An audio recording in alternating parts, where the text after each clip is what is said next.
Hello my viewers, I have brought you a lesson in English, and in this video we are going to study about how to understand that in these sentences what time the action has been done. माने आज की जो video है इसमें हम ये जानेंगे, देखेंगे, सीखेंगे, समझेंगे कि बोलचाल की भाषा इंग्लिश में जब भी सेंटेंसेस बोले जाते हैं, सुने जाते हैं, तो उनमें ये कैसे पता चलता है कि बात किस समय की हो रही है या काम किस समय में हुआ था, हो रहा है या होएगा, ये कैसे पता चलता है? ये पता चलता है हमें टाइम वर्ड के माध्यम से। टाइम वर्ड जैसे is, am, are, has, have, will, shall, इस प्रकार के जो वर्ड्स होते हैं उन्हें हम कहते हैं टाइम वर्ड। देखिए, एक तथाकथित सत्य यह है कि इंग्लिश बोलना सीखने के लिए ये ज़रूरी नहीं है कि आप ग्रामर को पढ़ें या ग्रामर को पूरी तरह से समझें, लेकिन एक सत्य यह भी है कि भाषा को सीखने के लिए उसके कुछ मूल नियम जानने और सीखने समझने ज़रूरी है। उसकी जो बेसिक रूल्स हैं उन्हें समझना ज़रूरी है। ये ज़रूरी है, ये होना ही चाहिए। तो हम यहाँ कह सकते हैं it's must to know the basic rules of language. ये ज़रूरी है, ये होना ही चाहिए। चलो शुरू करते हैं, लेट्स स्टार्ट। देखिए, जब भी हमें इस प्रकार से कहना हो कि चलो शुरू करते हैं, हम कहेंगे लेट्स स्टार्ट। चलो खाएं, लेट्स ईट। चलो खेलें, लेट्स प्ले। चलो चलें, लेट्स गो। चलो पिए, लेट्स ड्रिंक। तो देखिए, जब भी किसी काम को हम किसी के साथ मिलकर करने वाले हों और उस काम को होने में कुछ ही क्षण बाकी हो, मतलब कुछ क्षण बाद वो काम शुरू होने जा रहा हो, तो हम लेट्स का इस्तेमाल करते हुए सेंटेंसेस इस प्रकार से बनाते हैं। तो इस प्रकार से आप छोटे छोटे सेंटेंसेस बनाएं, like let's play, let's eat, let's drink, let's go, let's do. ठीक है, आगे है इट्स मस्ट। जैसा कि अभी हमने बताया, ये ज़रूरी है, ये होना ही चाहिए। इस प्रकार जब हमें अपनी बात को बताते वक्त स्ट्रेस देना हो तो हम कहते हैं इट्स मस्ट। जैसे कि मैं कहूँ कि कोरोना सिम्टम्स अगर नज़र आ रहे हैं तो ये ज़रूरी है कि आप डॉक्टर को दिखाएं, ये होना ही चाहिए कि आप डॉक्टर को दिखाएं, तो हम कहेंगे it's must to see a doctor. इसी प्रकार से जैसे मैं कहूँ कि एक अच्छा नागरिक होते हुए आपके लिए ज़रूरी है कि आप ट्रैफिक रूल्स को फॉलो करें, मतलब यातायात के नियमों का पालन करें, तो हम कहेंगे it's must to obey traffic rules being a good citizen. मतलब एक अच्छा नागरिक होते हुए ये ज़रूरी है, ये होना ही चाहिए। आगे है आई कैन डू इट। देखिए, जब भी किसी काम को करने के लिए आपके पास दिमाग की ताकत, शरीर की ताकत और समय की ताकत हो तो आप कहेंगे आई कैन डू इट, मैं कर सकता हूँ। फॉर एग्जाम्पल, जैसे मैं आपसे कहूँ कि क्या आप स्विमिंग कर सकते हो। अब स्विमिंग करने के लिए आपके पास तजुर्बा है, आपका शरीर, आपका दिमाग उसके लिए तैयार है, और उस काम को करने के लिए आपके पास समय भी है। समय की ताकत पाने उस काम को करने के लिए आपके पास अगर समय है, वो होती है समय की ताकत। तो समय है तो आप कहेंगे आई कैन डू इट। और यदि आप अगर नहीं कर सकते तो आप कहेंगे आई कांट डू इट। इसी प्रकार से मैं आपसे कहूँ कि क्या आप यूपीएससी का एग्ज़ाम क्रैक कर सकते हो। अगर यूपीएससी का एग्ज़ाम क्रैक करने के लिए आपके पास समय की ताकत है, समय की ताकत माने आप जस्ट सपोज कीजिए जो एज लिमिट क्राइटेरिया जो होता है, उस एज लिमिट क्राइटेरिया के अंदर अगर आप आते हैं तो ये तो हो गई समय की ताकत। अब उस एग्ज़ाम को क्रैक करने के लिए आपके पास शारीरिक रूप से आप तैयार हो, दिमागी तौर से आप तैयार हो, तो आप कह सकते हैं आई कैन डू इट। और इसी एग्जाम्पल को इस तरह से देखिए, अगर आपकी एज लिमिट अगर क्रॉस हो गई है, आप ओवर एज हो गए हैं, तो समय की ताकत आपके पास नहीं है इस काम को करने के लिए। भले आपके पास दिमाग की ताकत हो, शरीर की ताकत हो, तो आप कहेंगे आई कांट डू इट। तो इस प्रकार से जिस भी काम को करने के लिए आपके पास तीनों प्रकार की ताकत हो तो आप कह सकते हैं आई कैन डू इट, मैं कर सकता हूँ। ब्लू कलर के फॉन्ट में आपको जो यहाँ पे नज़र आ रहे हैं वो है हमारे टाइम वर्ड, एम, आर, इस प्रकार से यहाँ पे आपको नज़र आ रहे हैं। ये टाइम वर्ड ही बताते हैं कि काम जो हो रहा है वो किस समय में हो रहा है या हुआ था, या फिर बात जो है वो किस समय की जा रही है। उसके अलावा रेड कलर के फॉन्ट में जो है आपको यहाँ पे एक्शन वर्ड नज़र आएंगे। कुछ उदाहरण यहाँ पे दिए हुए हैं, watch movie, take dinner, drive car, play football, make the room tidy. तो देखिए, जो एक्शन वर्ड होते हैं यही हमें काम के होने का बताते हैं। और जैसा कि हमने लाइफ के सेंटेंसेस पिछले वीडियो में बनाए थे, तो हमने कहा था कि जैसे वॉच मूवी का हो जाएगा आई वॉच मूवी, मतलब मैं मूवी देखता हूँ, ये काम मेरी लाइफ में शामिल है, लगातार बार बार ये काम होता है, पहले भी होता था, अभी भी हो रहा है और आगे भी होते रहने की संभावना है। तो इसको एक सिंपल वे में हम कहते हैं आई वॉच मूवी, मैं मूवी देखता हूँ। और जैसा कि डिनर का काम सबकी लाइफ में शामिल है, तो हम कह सकते हैं आई टेक डिनर, मैं डिनर लेता हूँ। लेकिन यदि मुझे ये कहना हो कि मूवी देखने का काम अभी जारी है, मतलब एट प्रेजेंट, तो हम कहेंगे आई एम वॉचिंग मूवी। मतलब जो एक्शन वर्ड है हमारा वॉच, उसके आगे हम ing ऐड कर देंगे और हम ये बताएंगे इससे कि ये काम अभी जारी है, ये काम मैं अभी कर रहा हूँ। आई एम वॉचिंग मूवी, मैं मूवी देख रहा हूँ। सामने वाले के लिए कहेंगे तो यू आर वॉचिंग मूवी, तुम मूवी देख रहे हो। और अगर प्रश्न करना हो क्या तुम मूवी देख रहे हो, तो कहेंगे आर यू वॉचिंग मूवी।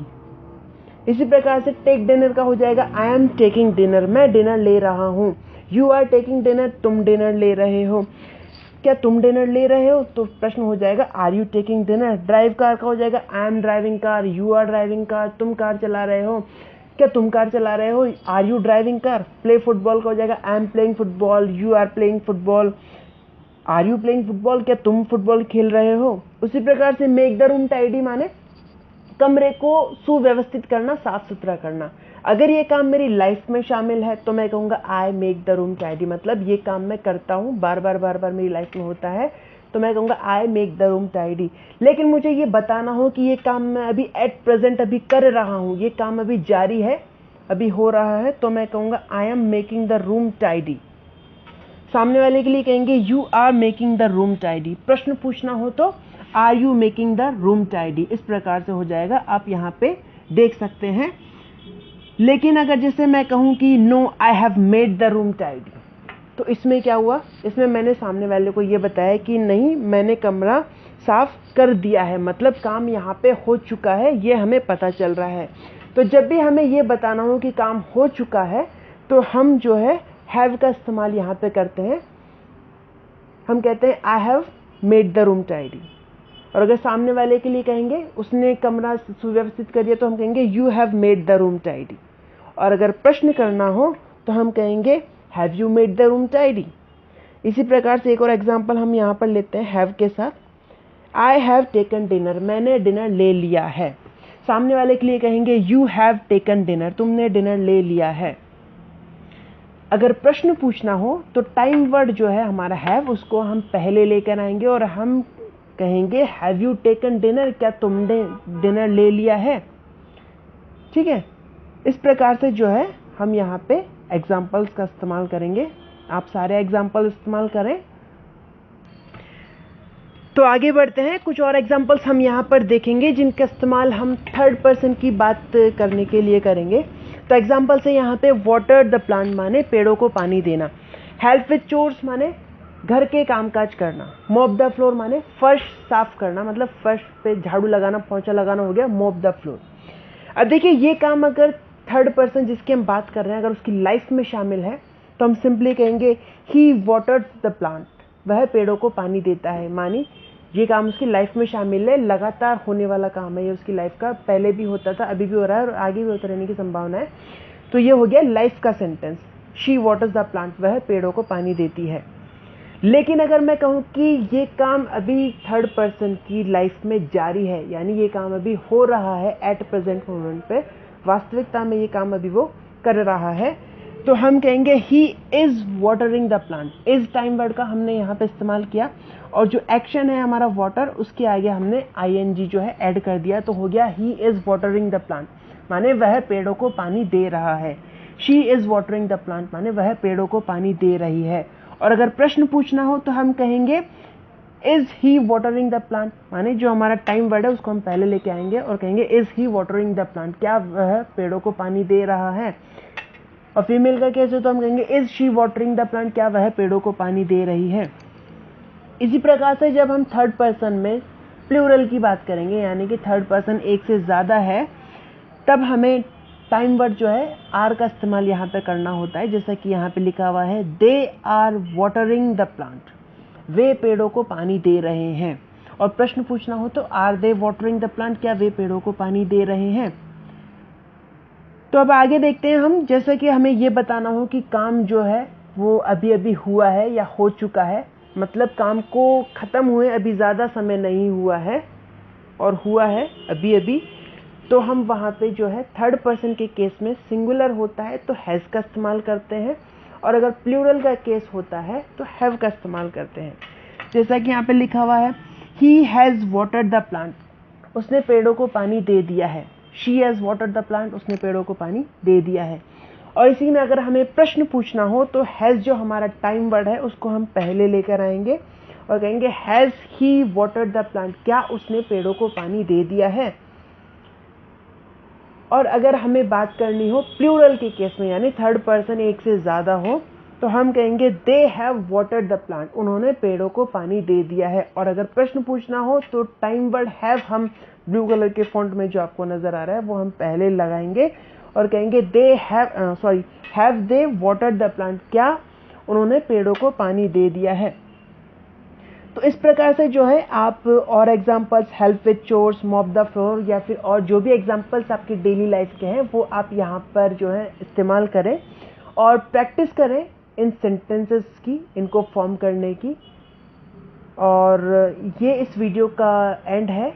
तो आशा करता हूँ आपको वीडियो अच्छा लगा होगा तो लाइक करें, शेयर करें, सब्सक्राइब करें। Thank you.